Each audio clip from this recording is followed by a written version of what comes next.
છાંદોગ્ય ઉપનિષદના 6ઠા અધ્યાયનો 9મો ખંડ એ વેદાંતના સૌથી મનોવૈજ્ઞાનિક અને ઊંડા પ્રશ્નોનો ઉત્તર આપે છે.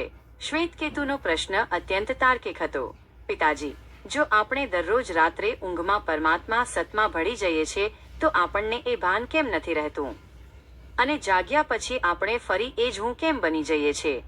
આ પ્રશ્નના ઉત્તરમાં ઉદ્દાલક ઋષિ જે મધમાખી અને મધનું દ્રષ્ટાંત આપે છે તે માત્ર એક વાર્તા નથી પણ અદ્વૈત તત્વજ્ઞાનનું હૃદય છે. ચાલો આ ખંડનું અત્યંત વિસ્તૃત અને સરળ વિશ્લેષણ કરીએ. 9મો ખંડ, મધનું વિજ્ઞાન અને અદ્વૈતનો અનુભવ. અધ્યાય 6, ખંડ 9. 1. શ્વેતકેતુની જિજ્ઞાસા, ભૂલી કેમ જવાય છે? શ્વેતકેતુએ અગાઉના ખંડમાં સાંભળ્યું કે સ્વપિતિ એટલે પોતાનામાં લીન થવું, પણ તેને એક વ્યવહારિક શંકા થઈ. જો હું દરરોજ રાત્રે પરમાત્મા જેવા પરમ આનંદ અને જ્ઞાનના સાગરમાં ડૂબકી મારું છું તો જાગ્યા પછી મને એવું કેમ નથી લાગતું કે હું ભગવાનને મળીને આવ્યો છું? ઉલટું, હું તો એ જ જૂની ચિંતાઓ અને મર્યાદાઓ સાથે જાગું છું. આ શંકા પાછળનું કારણ એ છે કે આપણું મન હંમેશા અનુભવ એક્સપિરિયન્સ અને અનુભવ કરનાર એક્સપિરિયન્સર વચ્ચેનો ભેદ શોધે છે. ઉદ્દાલક ઋષિ સમજાવે છે કે જ્યાં બે હોય ત્યાં જ જ્ઞાન થાય, પણ જ્યાં એક થઈ જવાય ત્યાં કોણ કોને જાણશે? 2. મધમાખી અને મકરંદનું દ્રષ્ટાંત, ધ મધુકૃત એનાલોજી. ઋષિ ઉદ્દાલક કહે છે, યથા સૌમ્ય મધુકૃતો મધ્વનિષ્ઠિષ્ઠંતિ નાના દિશામ. વિસ્તૃત સમજૂતી. કલ્પના કરો કે હજારો મધમાખીઓ સવારથી સાંજ સુધી ઉડે છે. કોઈ આંબાના ફૂલ પર જાય છે, કોઈ લીમડાના, કોઈ ગુલાબના, તો કોઈ કડવા ફૂલ પર. દરેક ફૂલનો રસ, મકરંદ, અલગ સ્વાદ, અલગ સુગંધ અને અલગ ગુણધર્મ ધરાવે છે. પરંતુ જ્યારે આ બધી મધમાખીઓ તે રસને લાવીને એક મધપૂડામાં ભેગો કરે છે અને તે બધું મળીને મધ બની જાય છે, ત્યારે તે મધના એક ટીપાને પૂછવામાં આવે કે તારું મૂળ શું છે, તો તે ટીપું એમ કહી શકતું નથી કે હું આંબાના ફૂલમાંથી આવ્યો છું કે હું કડવા લીમડાનો અંશ છું. તારણ, મધ બન્યા પછી ફૂલોનું વૈવિધ્ય, ઇન્ડિવિજ્યુઆલિટી ઓગળી જાય છે. ત્યાં માત્ર મધ જ બચે છે. 3. આપણી સ્થિતિ, મધ જેવી એકતા. ઉદ્દાલક ઋષિ આ ઉદાહરણને જીવો સાથે જોડે છે. એવમેવ ખલુ સૌમ્યમાહ સર્વાહ પ્રજાહ સતિ સંપદ્ય ન વિદુઃ સતિ સંપદ્યામહ ઇતિ. ગૂઢ અર્થ, આપણે બધા શ્વેતકેતુ, પશુઓ, પક્ષીઓ, પેલા અલગ અલગ ફૂલોના રસ જેવા છીએ. આપણી જાગૃત અવસ્થામાં આપણને લાગે છે કે હું આ છું, હું તે છું.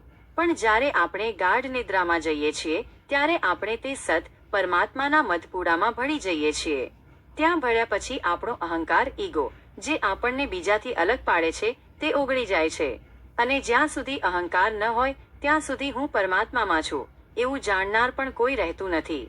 એટલે જ આપણને ઊંઘમાં આપણી એકતાનું ભાન નથી રહેતું, છતાં આપણે તે એકતાનો આનંદ માણીએ છીએ, જેને આપણે સવારે ઉઠીને કહીએ છીએ કે આજે બહુ મસ્ત ઊંઘ આવી. 4. જાગ્યા પછી ફરી તેના તેજ કેમ? શ્વેતકેતુનો બીજો પ્રશ્ન હતો, જો અમે પરમાત્મામાં ભળી જઈએ છીએ તો જાગીને અમે ફરી સિંહ, વાઘ કે માણસ કેમ બની જઈએ છીએ? અમે કેમ બદલાતા નથી? ઋષિ કહે છે કે આપણો લય બીજ જેવો છે. ત એક વિડિયોરે વ્યાઘ્રો વા સિંહો વા વૃકો વા યદ્યદ્ ભવંતી તદા ભવંતી. વૈજ્ઞાનિક સમજૂતી. તમે રાત્રે સૂતી વખતે તમારી બધી વાસનાઓ, સંસ્કારો અને કર્મોને પોટલીમાં બાંધીને સૂઈ જાઓ છો. ઊંઘમાં તમે તે પોટલી બાજુ પર મૂકીને પરમાત્મામાં ભળો છો ખરા, પણ તમારું અજ્ઞાન, ઇગ્નોરન્સ હજુ નાશ નથી પામ્યું. જેમ જમીનમાં પડેલું બીજ જમીન સાથે એક થઈ જાય છે પણ તેની અંદર રહેલી શક્તિ તેને ફરીથી તેજ છોડ, આંબો કે બાવળ તરીકે બહાર લાવે છે, તેમ આપણા સંસ્કારો આપણને ફરી એ જ વ્યક્તિત્વમાં ખેંચી લાવે છે. જે સિંહ તરીકે સૂતો હતો તે સિંહ તરીકે જ જાગશે, કારણ કે તેની વાસના સિંહની છે. 5. મહાવાક્યની પરાકાષ્ઠા, તત્વમ અસી. બધી ચર્ચાના અંતે ઉદ્દાલક ફરી તે જ ગર્જના કરે છે. સ ય એષો નિમૈતદાત્મ્યમિદમ સર્વમ તત્સત્યમ સ આત્મા તત્વમસી શ્વેતકેતો. બેટા શ્વેતકેતુ, જેવી રીતે તે મધમાં ફૂલોની અલગતા નથી રહેતી તેવી જ રીતે પરમાત્મામાં તારી અને મારી અલગતા નથી. તે સૂક્ષ્મ તત્વ જ આખા જગતનો આત્મા છે, તે જ સત્ય છે અને તે તું જ છે. તુલનાત્મક વિશ્લેષણ, મધ અને આત્મા. દ્રષ્ટાંતના પાત્રો. આધ્યાત્મિક અર્થ. સ્થિતિ.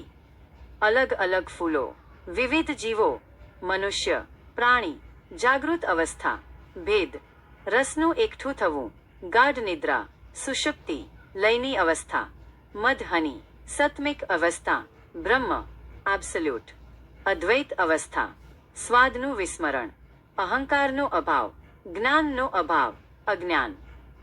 લેખનો સારાંશ ટેકઅવે. 1. એકતા.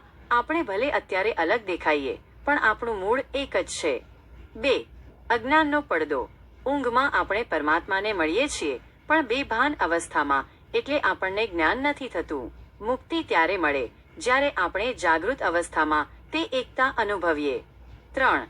વાસના. આપણા અપૂર્ણ કર્મો જ આપણને ફરી આ સંસારમાં પાછા લાવે છે.